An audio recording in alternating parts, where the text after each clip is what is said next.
All things are possible. You can be or do or have anything that you want. The age factor is not a factor, except that humans think it is. But a human who doesn't think that the age is a factor, it would not be easy to be a human that doesn't factor in what almost every other human factors in, but you could do it.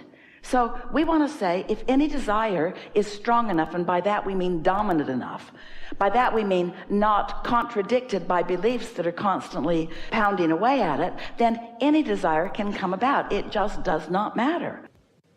This is how it goes. So you have this desire, but you have beliefs that mute the desire.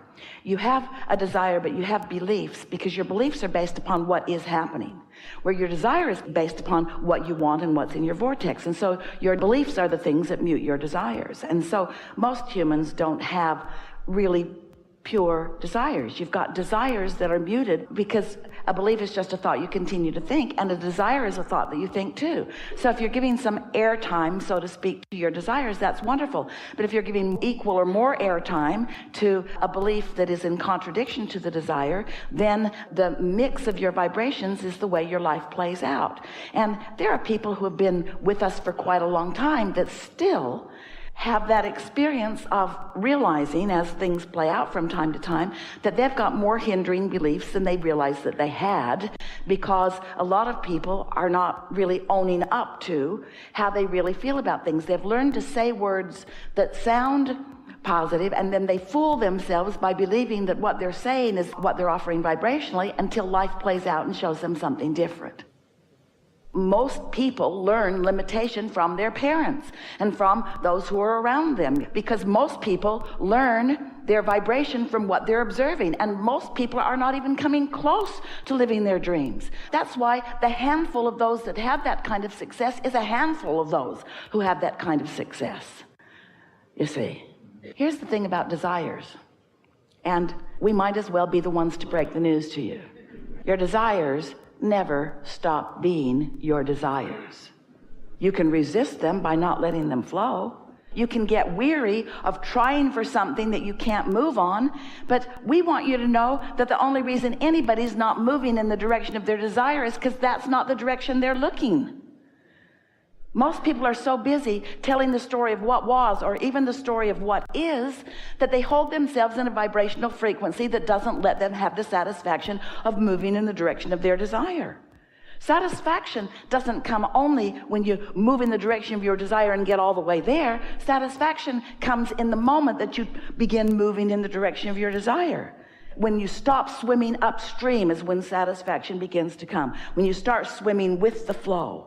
And this is what we want to make so clear with every word that Esther can find to match the vibration that we're offering, is that because you've already put it into your vortex, and your vortex is spinning with the power of the universe, and law of attraction has already gathered the cooperative components, and everyone who is non-physical and adoring you and rooting for you is calling you toward what you're asking for. That's a really powerful stream that really is the path of least resistance. And when you let go of doubts and fears, when you let go of the thoughts that bring the doubts and the fears, then you have the satisfaction of moving in the direction of it.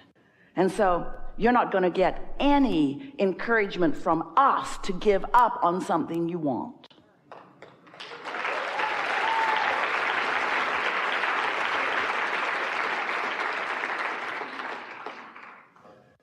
The emotion is the indicator of the vibration. We don't want you to say it's doubt and fear that's holding you back. The feeling of doubt and the feeling of fear is the indicator of the thoughts that are holding you back. In other words, seeing it and feeling whole with it, and not feeling any sympathy or empathy about some plight, but instead being forward-looking toward the well-being that you're seeking. And so things are always working out for you. And the thing that hangs humans up is that you have a desire, you know what you want, but you don't know how or where it's going to come about. And so you let those factors that you don't know the answers to be too active in your vibration, which introduces the resistance into the situation. You know, you can accomplish more toward anything that you want by daydreaming than by getting real and setting goals. We want to demonstrate something we've been doing that people are appreciating it. So you're moving along in your vehicle. We were discussing an occupation with someone not long ago, and she used the word vehicle, the vehicle meaning her current way of earning money. She referred to it as a vehicle. So we took the literal meaning of a vehicle and put it into this analogy. So you're moving along in your vehicle, whatever it is, and it's getting the job done. But there are things missing in it that you would like, but it's getting the job done. And so you're feeling satisfaction, eager for more, but satisfied with what is. But after you live some life, and you're asking for more and asking for more and asking for more. Now, what you're asking for is way over here, but you're nowhere near that vibrationally. Not just you. We're talking about this is a theoretical offering. But you're asking, and because you're asking for it, because life is causing you to ask, even not with your words. When you know what you don't want, you know what you do want. So you're asking. When you ask, it is always given, and your mother and all of us are in on it, and the law of attraction and the energies that create worlds are all in on it, and the cooperative components are being gathered. And so cooperative components are coming. So then another vehicle, all of a sudden, that you didn't realize was there before is right there. And you look over, So you just effortlessly and seamlessly and with great ease and no disruption to your life, you just move into that vehicle, which is just really nice. And you just move along in that vehicle, and then life produces another one. Better still. And then you just move along in that vehicle. And then life produces another one. And the more you are leaning toward what you want, the faster those come, and the brighter they are, and the sooner you recognize them, and the greater ease with which you move into them.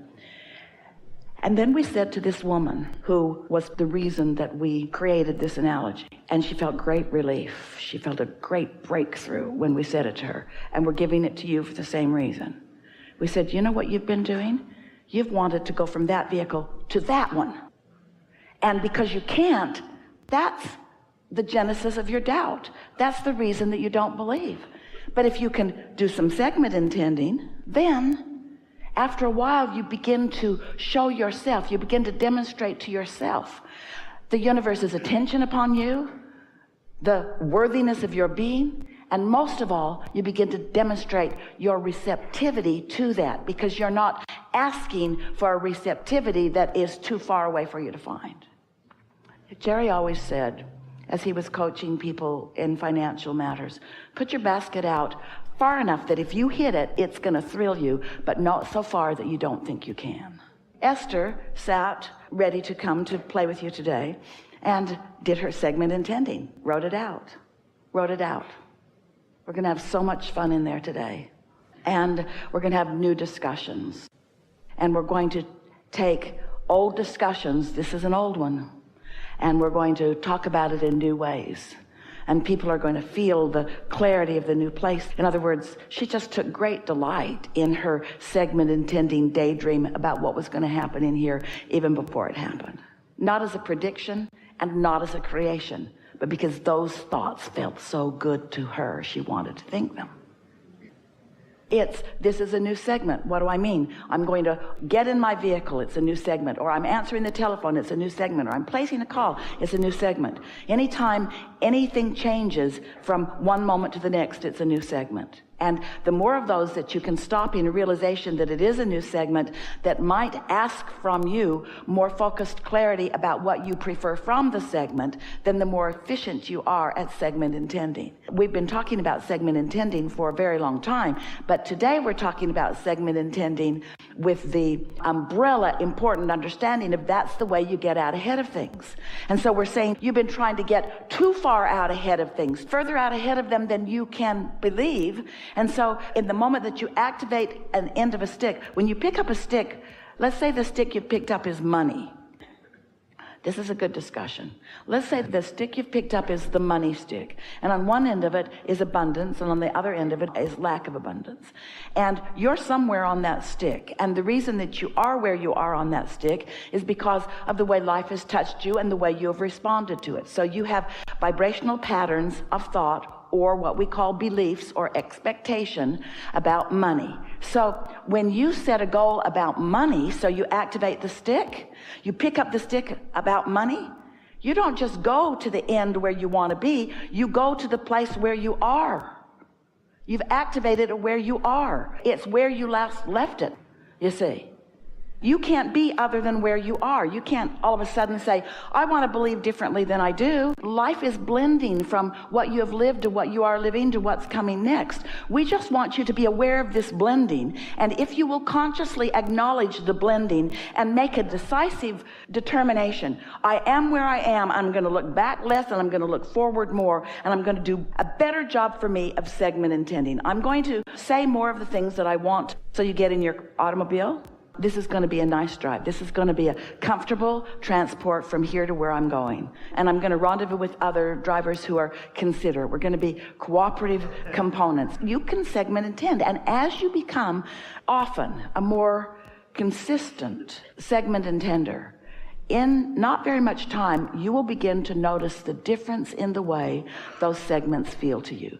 You will begin to realize that you're moving yourself on this vibrational stick closer and closer to what you want, so that then you will be privy to more and more information that your inner being knows. Your inner being knows what your path of least resistance is. Your inner being doesn't say, oh, you've got so much resistance. We wish you didn't have so much resistance. We're going to try to help you through your resistance. Your inner being doesn't even acknowledge that resistance is a negative issue, because your inner being knows that contrast is such a positive thing. Your inner being just knows that where you are and where you are wanting to be, that there are paths that are easier for you and paths that are more difficult for you, and your inner being is always calling you along the easiest path, the path of most allowance, or the path of least resistance. But humans, you're so busy wanting to prove worthiness or be right or defend where you are or justify what you've been doing, that you don't let yourself find the path of least resistance easily. Society as a whole will criticize you. Think about it. The majority of people that you know or that you bump up against or that you hear dialoguing through media and so forth, so many people talk smack about people who have money while every one of them wants more money. Talk about a contradiction in vibration. The very thing that they want, they are condemning all day, every day, because they are trying to justify where they stand in the absence of what they want by talking about it as if it is wrong. Well, that's not going to get anybody to where they want to be, you see? Creation is so simple that it makes you all annoyed, because conceptually it's simple, but in practice you've got some resistance to release. And so our message to you is some version of this. In any moment we're doing one of two things. We're either speaking to you in a way that helps you release resistance, in which case you'll move toward what you want more easily, or we're speaking about focusing upon what you want, in which case you'll move toward what you want more easily. And so sometimes, because of the way you feel, it's better to just try to release the resistance. And that's when we say, just go general. We get it that life has caused you to believe what you've been witnessing. We understand that what you're seeing around you physically and the statistics that you've gathered and the results that you've been living are why you believe what you believe. But we also know that that's a regurgitation of life. That's a reaction to life. That's not the deliberate creating that you came here to do. In that case, you and everyone else who's doing it, which includes almost everyone else, you are letting the resistance of your time and space inhibit you and prevent you from what you want. The very resistance that gave birth to your desires, you're now using against the desire. And we want you to put step 1, 2, 3 in their proper order. We want the contrast or resistance that you feel to be the reason that you ask for more, that gives birth to the new idea, and then source energy gets all over the new idea, focuses unequivocally on the new idea, and never for a moment does not believe that you can be or do or have whatever it is that your life has caused you to ask for. These are good times, and there is great love here for you. And for now, we remain eternally incomplete.